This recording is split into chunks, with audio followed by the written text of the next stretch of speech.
Vamos ler todos juntos. Vamos ler uma só voz o texto? Vamos lá.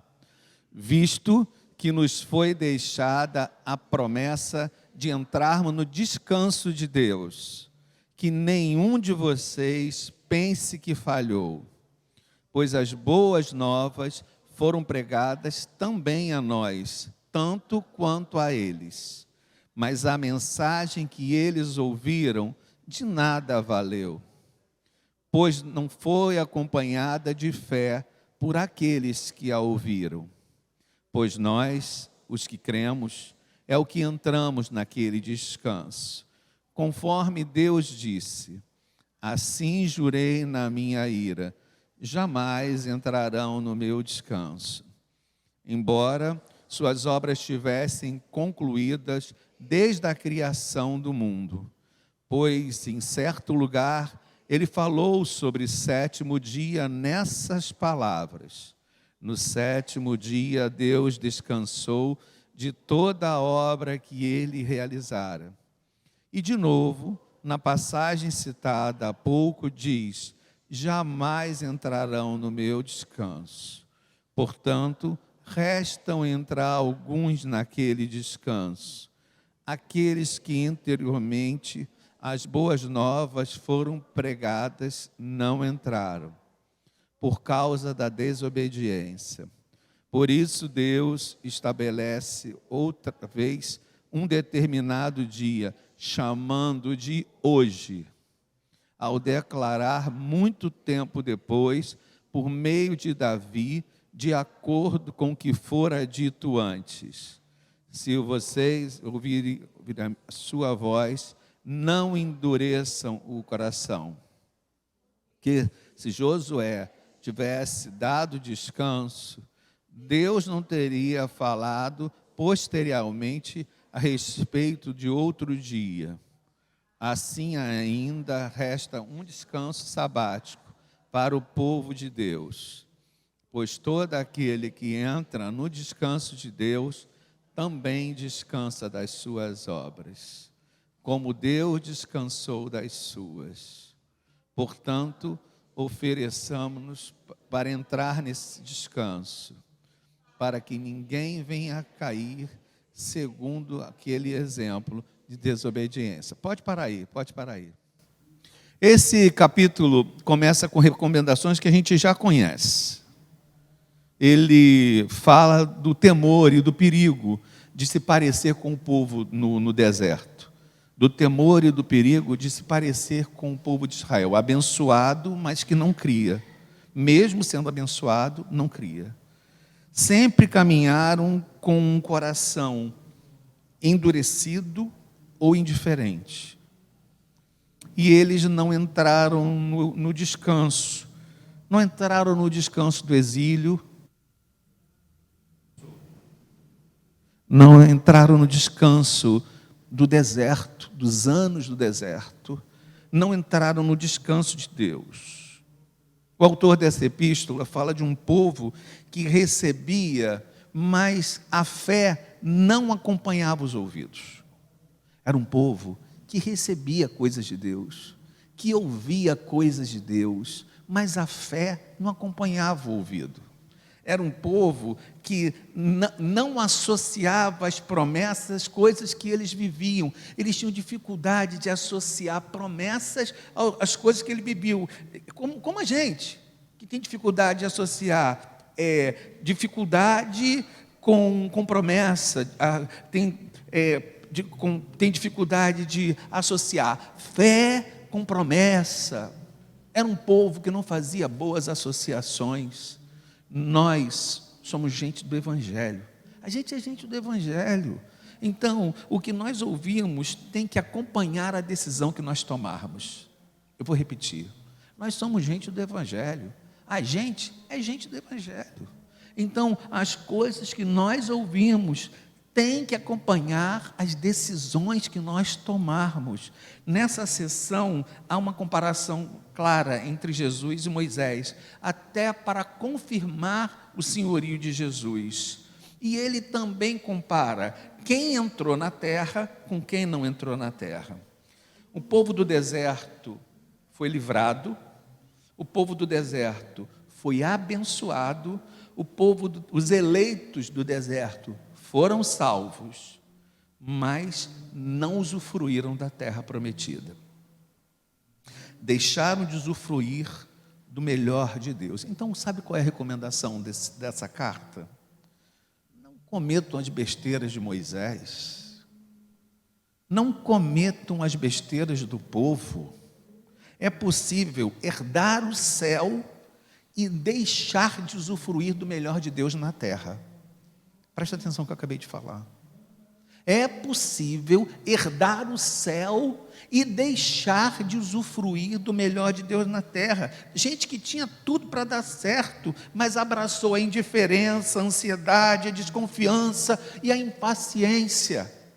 Gente que abraçou coisas que não deveria ter abraçado. Verso 2: porque também a nós foram anunciadas boas novas, como se deu com eles, pois a palavra eles ouviram, mas não aproveitaram. Esse é o tema da nossa conversa. Gente que ouve a palavra, mas não aproveita. Gente que ouviu a palavra, não aproveitar as bênçãos de Deus aqui na terra, é uma tragédia. A gente não aproveitar, a gente fracassa, na verdade. Quer saber? A melhor palavra é fracassa. A gente fracassa quando a gente não toma a fé por companheira. Versos 2b: a palavra nada lhe aproveitou, porque não estava misturada à fé. Ele está dizendo que a fé, eles não fizeram da fé sua companheira, porque a fé não veio misturada. Então eu queria dizer para você que a fé tem que estar misturada com o momento que você está vivendo.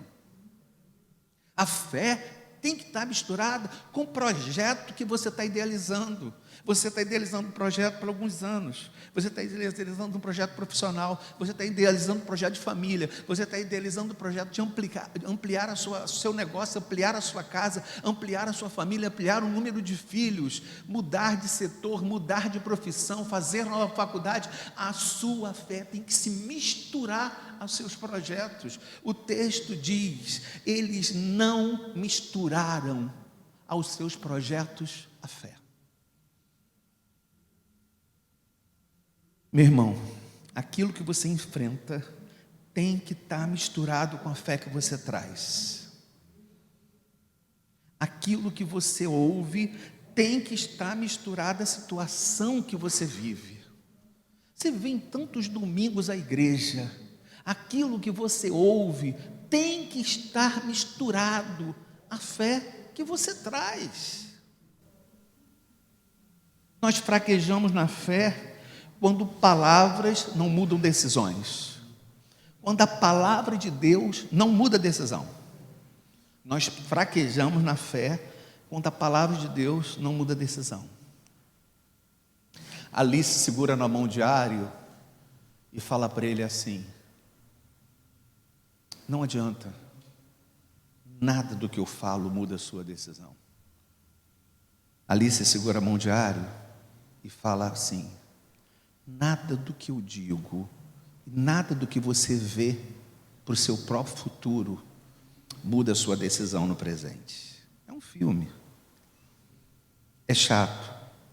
A gente fraqueja na fé quando nada do que a gente ouve muda as nossas decisões. A gente fraqueja na fé quando a gente enxerga um futuro e não é um futuro bom. E nada muda as nossas decisões. A gente fraqueja na fé quando o que eu ouço não muda as decisões que eu já tomei. Não sei se vocês lembram de Herodes. Herodes conversa com os magos. E ao conversar com os magos dizem daquele que ia nascer, daquele que chegaria, do rei dos judeus. Mas nada do que Herodes ouve muda a sua decisão.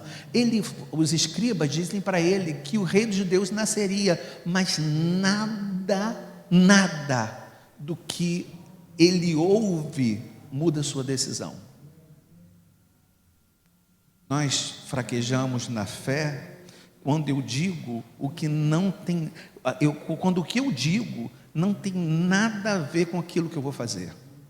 Eu fraquejo na fé quando eu sou como Faraó, que eu digo assim, pode levar o pessoal, leva o pessoal para adorar, pode levar suas coisas, leva seus filhos também, mas ele tem um plano atrás dele para matar todo mundo. Então eu fraquejo na fé quando a palavra não muda minhas decisões, quando o que eu ouço não muda minhas decisões, e quando o que eu digo de jeito nenhum muda as decisões que eu já tomei dentro de mim. E aí eu fraquejo na fé. É possível que seus ouvidos não acompanhem sua fé. É possível que as suas palavras não acompanhem sua fé. É possível que as suas decisões hoje, as decisões que você está tomando hoje, não acompanhem sua fé.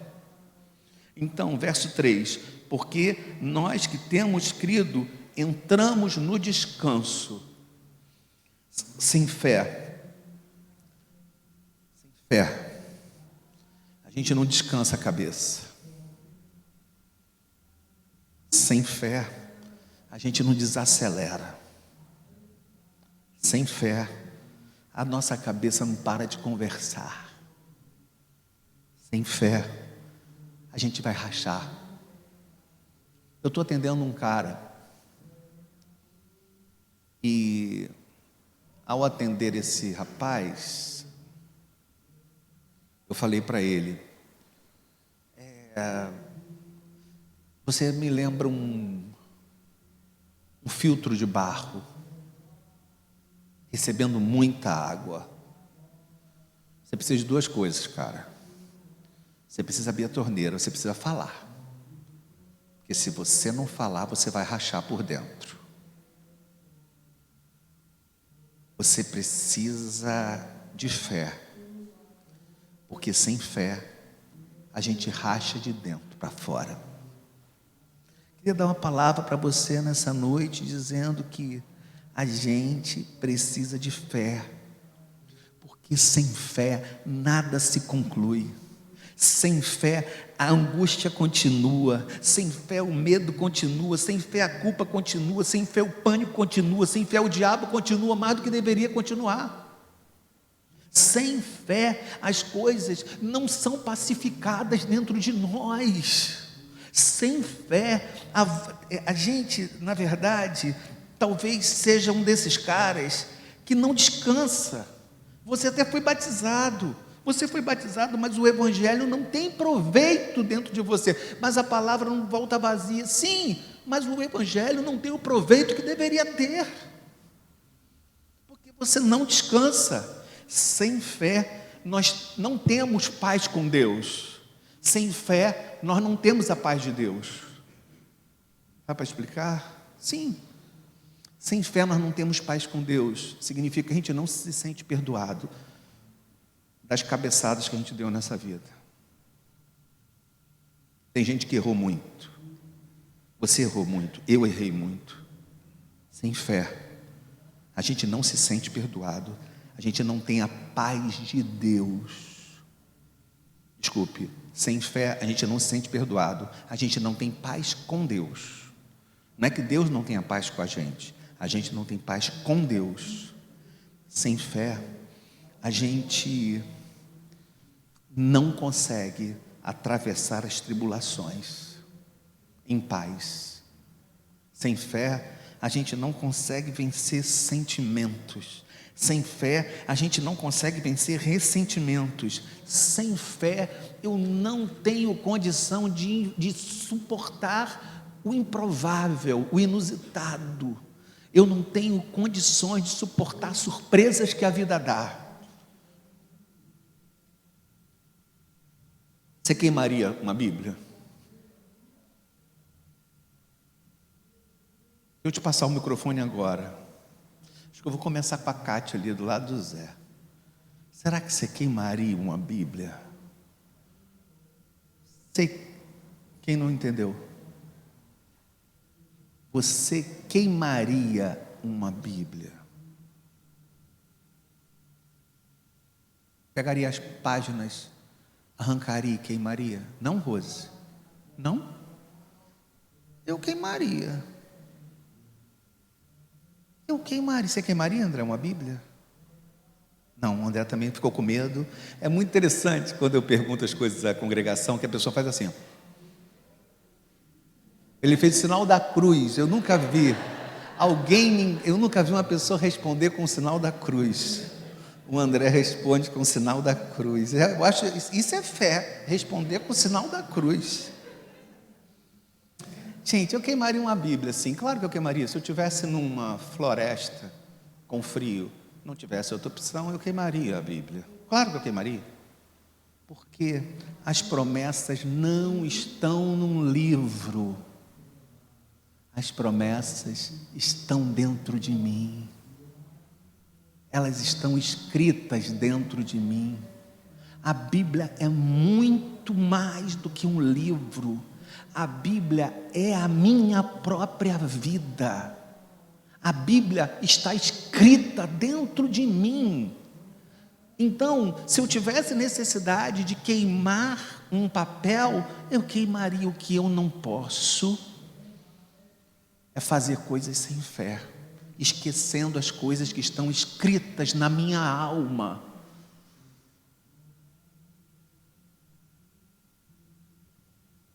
Tudo que eu praticar nessa vida, eu preciso praticar com fé, senão eu não terei o descanso depois das decisões que eu tomar.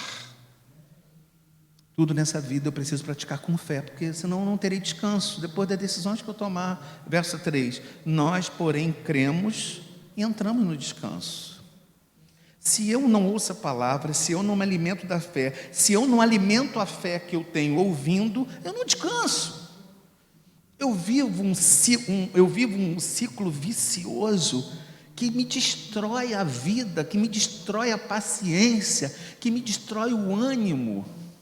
Eu preciso de uma palavra que alimente minha fé. Eu preciso de uma fé que me ajude a descansar. Esse texto de Hebreus 4, é um texto muito difícil. Muito difícil, porque depois você pega o Hebreus 4 para ler, porque a gente tem dificuldade de entender do que ele está falando. Que descanso é esse? Que coisa é essa? Creia, as coisas na sua vida não se concluem bem, porque são coisas que não são conduzidas com a fé misturada. Verso 6, visto que alguns entraram, outros não. É possível que um salvo, um remido pelo sangue de Jesus, um escolhido de Deus, não entre no descanso. É possível.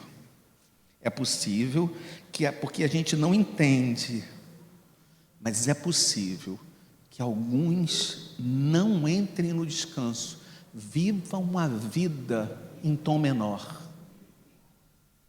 vivam uma vida aquém do que Deus chamou para ser. É possível, isso é uma tristeza, viver uma vida abaixo do que Deus chamou para ser. A gente não entende, né?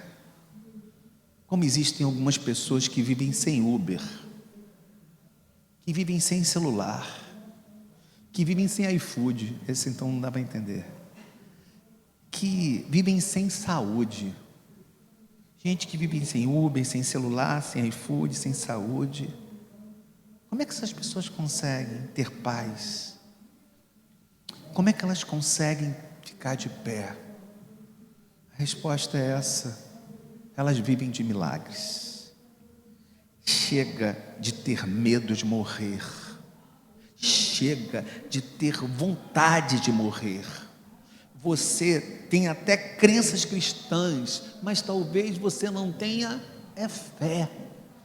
Você talvez seja criado na igreja, esteja na igreja há tantos anos, tenha crenças cristãs, mas não tenha fé.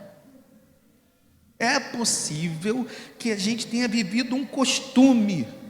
Fé tem a ver com o escuro que me diz no vale da sombra da morte, que me responde o medo do amanhã. Fé, é possível viver, é possível eu viver no escuro, viver com medo, viver açoitado pelo escuro, açoitado. Mas esse escuro, se ele é acompanhado por fé, ele me encoraja, ele me faz saltar, ele me faz abraçar a Deus, ele me faz conhecer a Deus, ele me faz caminhar a Deus, porque ele fala de segurança. Então é possível não ter nada, não ter dinheiro, não ter Uber, não ter celular, não ter iFood, não ter saúde. Quando uma criança nasce, eu e Miriam outro dia estávamos conversando sobre isso. Quando uma criança nasce, nós dizemos assim: importante é vir com saúde. Não é importante vir com saúde. O importante é que ela venha com fé, que ela seja uma eleita, que tudo esteja escrito na alma dela, dentro do útero da mãe. E não vir com saúde, porque é possível para você que está sem saúde, que está vivendo dias sem saúde, é possível ter paz com Deus e ter a paz de Deus, porque quem tem fé tem paz com Deus, e quem tem fé tem a paz de Deus, e enfrenta essa vida em pé, atravessa essa vida. Verso 10: portanto, o que entrou no seu descanso, descansou das suas obras, como Deus descansou das suas. Sabe o que ele está dizendo? Ele está dizendo que quem tem fé descansa. Sabe quando você vai descansar? Dos seus filhos, de trabalhar para os seus filhos, quando eles ficarem adultos? Nunca você descansa daqueles que você ama. Na verdade, Deus nunca descansou, né? Porque Deus nunca descansou, porque Deus nunca se cansou. Porque se ele se cansou, ele não é onipotente. Se ele não é onipotente, ele não é o Deus. Entendeu o que eu falei? Então, como a Bíblia fala que Deus descansou? A Bíblia fala que Deus descansou por antropopatismo, que tem a ver com copiar as emoções dos seres humanos, para poder a literatura comunicar com a gente, e por metáfora. O que ele está dizendo é que é possível trabalhar pelos filhos, é possível trabalhar pela família, é possível trabalhar pela igreja, se cansar e descansar, porque quem tem fé tem capacidade de se refazer. Deus nunca descansou, porque na verdade ele nunca se cansou. Ele está fazendo uma metáfora antropopática para que você entenda: então é possível trabalhar, descansar e voltar a trabalhar, porque quem tem fé refaz a alma, refaz as emoções, refaz a segunda-feira para cuidar do menino, para botar o menino para a escola, para mandar ele escovar os dentes, para perguntar como é que foi o dia dele, para perguntar como é que ele foi nas provas. A gente precisa disso, de acreditar que quem tem fé se refaz. A fé é a possibilidade que você tem de se refazer. Verso 12: a palavra é apta para discernir pensamentos e propósitos. Verso 12: a palavra é apta para discernir pensamentos e propósito. Falta de palavra nos traz dificuldade de discernimento. Falta de palavra na nossa vida nos traz dificuldade de discernimento. Não dá para a gente juntar pensamento com propósito. Não dá para juntar. Quem não tem palavra, quem não ouve a palavra, quem a palavra não assenta na alma, não junta pensamento e propósito. Dá para explicar? Sim. Quero ser engenheiro, vou à aula. Quero parar de beber, vou largar os amigos cachaceiros. Quero esquecer o meu ex. Vou parar de olhar o Insta dele, com perfil falso. Tu acha que só você? Acho que só você sabe disso? Quero esquecer meu ex. Vou parar de acompanhar ele no Face. Então, o pensamento, ele acompanha o propósito quando a gente é coerente. Pensamento com propósito. Verso 12. A palavra é apta a discernir pensamento e propósito. Verso 12. A palavra é apta para discernir pensamento e propósito. O pensamento de Moisés. Qual era o pensamento de Moisés? Entrar na terra. Qual era o propósito? Não se deixar tomar pela raiva. Vamos de novo. A gente está estudando Moisés. A gente não está estudando a vida de Moisés indiretamente na carta de Hebreus? Pensamento de Moisés. Quero entrar na terra com o povo. Propósito. Não vou me deixar tomar pela raiva. O que Moisés faz? Ele bate com raiva com as tábuas contra a pedra. As ações dele não têm nada a ver com o propósito dele. Moisés sofre com a traição do povo em Êxodo 32, 19, e ele reage com raiva e quebra. Gente, quando a gente fala assim, Moisés bateu na rocha, eu não acho tão grave como Moisés bateu na rocha com as tábuas da lei. Vocês entendem isso? Porque a fé, ela tem que conversar com a atitude, o pensamento tem que conversar, combinar com o propósito. Como assim colocar raiva nas coisas de Deus? Como eu posso colocar raiva nas coisas de Deus? Como eu posso dizer para um filho, tirou nota baixa, então não vai para o retiro da igreja? Pelo amor de Deus, minha irmã. Pelo amor de Deus. Tirou nota baixa, então não vai à igreja. Não vai à igreja. Pelo amor de Deus, minha irmã, suas atitudes têm que combinar com seus propósitos.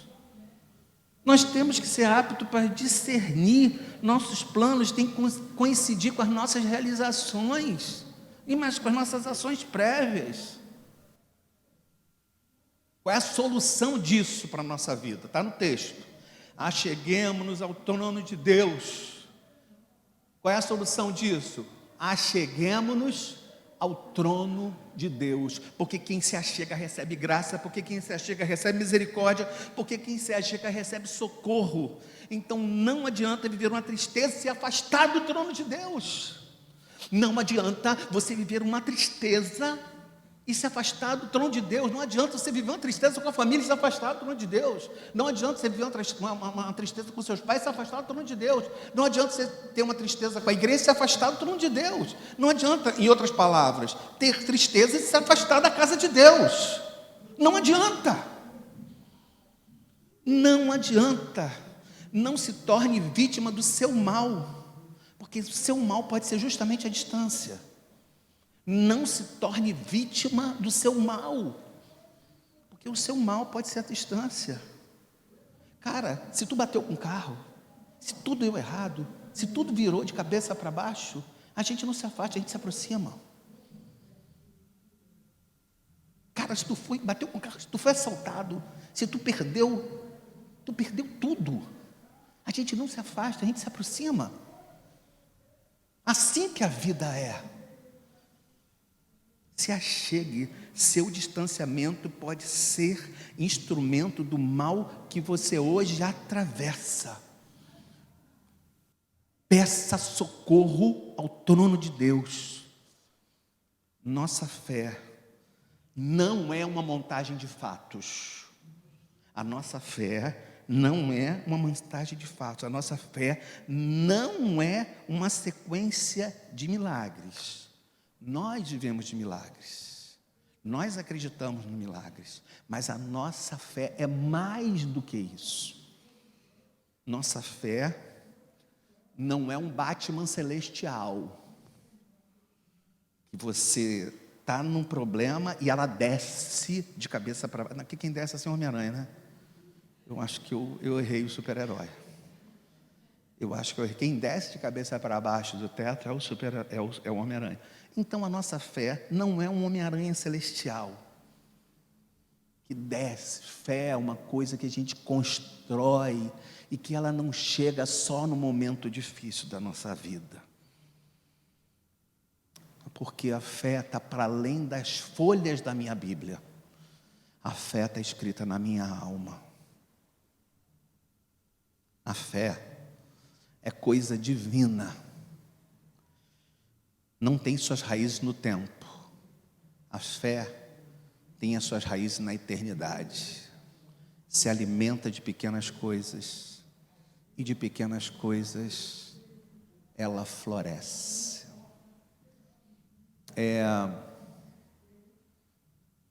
Sua prima está aí, não, né? Não. Como é que é o nome da sua prima? Não, a outra. Heloísa.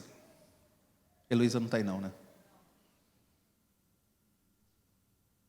A Heloísa me parou no chá das mulheres. Que cá para nós foi um troço do outro mundo. 104 mulheres aqui. Um chá lindíssimo. Foi maravilhoso, minhas irmãs. Parabéns. Parabéns. Rosângela não está aqui porque está com a filha internada. Eu fui visitar a Rosângela hoje. Ela está com a filha internada. Orem por ela em casa. Aí a Heloísa me parou no chá das mulheres. E falou assim para mim. Eu vivi um momento muito difícil, pastor. Há 2 anos eu acompanho os sermões. 2 anos, o que me pôs de pé foi os sermões. Não só os meus, eu não estou me autopromovendo. Ela falou, o que me pôs de pé foram os sermões. Foi a palavra que me pôs de pé. Pastor, eu peguei Covid, meu marido pegou Covid, minha mãe pegou Covid. Os 3 juntos. Na época pior da Covid. E aí, pastor, eu pedi a Deus uma coisa. Deus, não deixa minha mãe sentir dor. Pastor, eu vivi um troço tão estranho. Eu tinha 20% do pulmão tomado. Para nós 20% não é nada. Na época da Covid, que estava matando todo mundo, não é nada. Minha mãe tinha 80% do pulmão tomado. Eu sentia a maior dor que eu já sentia na minha vida, com 20% do pulmão tomado. Minha mãe não sentia dor nem falta de ar, com 80% do pulmão tomado. Nós fomos no hospital, meu marido já estava internado com Covid. Nós fomos para o hospital. E eu falei para o doutor, me interna, doutor. Ele falou assim, você não tem que ser internada. Você tem só 20% do pulmão tomado. Quem tem que ser internada é a sua mãe. Aí ela pensou assim, minha mãe? Ela estava com 80% do pulmão tomado. Aí ela falou assim, quem é internado não volta, quem é entubado não volta. Ela falou para ela mesma. Eu perguntei por ela, porque eu queria que ela contasse isso aqui. Ela falou assim, pastor, eu pensava assim, quem é internado não volta, quem vai ser entubado não volta, a mulher está com 80% do pulmão tomado, então ela não vai voltar. Nessa hora, pastor, a enfermeira puxou o acesso da minha mãe, mas aconteceu alguma coisa e pingou uma gota de sangue no lençol da minha mãe. Pastor, quando eu olhei para a gota de sangue, ela estava num formato de um coração perfeito. E aí eu entendi que Deus estava falando comigo naquela hora. E eu entendi que tudo que eu carregava na minha história estava sendo trazido à tona naquela hora, com aquela gota de sangue que eu vi ali, com formato de coração. Aí eu pensei assim comigo, sabe quando você está ouvindo uma pessoa, você fala assim, meu Deus, mas será que isso é bastante? Isso significa alguma coisa? Uma gota que tem formato de coração? a fé não tem suas raízes no tempo. A fé tem suas raízes na eternidade. A fé, diante de pequenas coisas, floresce. Por isso que eu apontei para você que está em casa e disse: a sua fé tem que florescer e não a sua raiva. É a sua fé que tem que florescer e não a sua raiva, e não a sua tristeza, e não o seu ressentimento. O que tem que florescer é a sua fé, e se alimente de pequenas demonstrações, e se alimente de pequenos sinais de Deus na sua vida. Se alimente para que você consiga descansar. Você vai só conseguir viver uma vida plena, você vai só conseguir levar essa família, você vai só conseguir se realizar como mulher, se realizar como homem, se você entender que a fé tem que estar misturadas às coisas, às suas ações, às suas escolhas, às suas decisões e aos seus propósitos. Se a fé não tiver misturada às suas ações, às suas decisões, aos seus propósitos,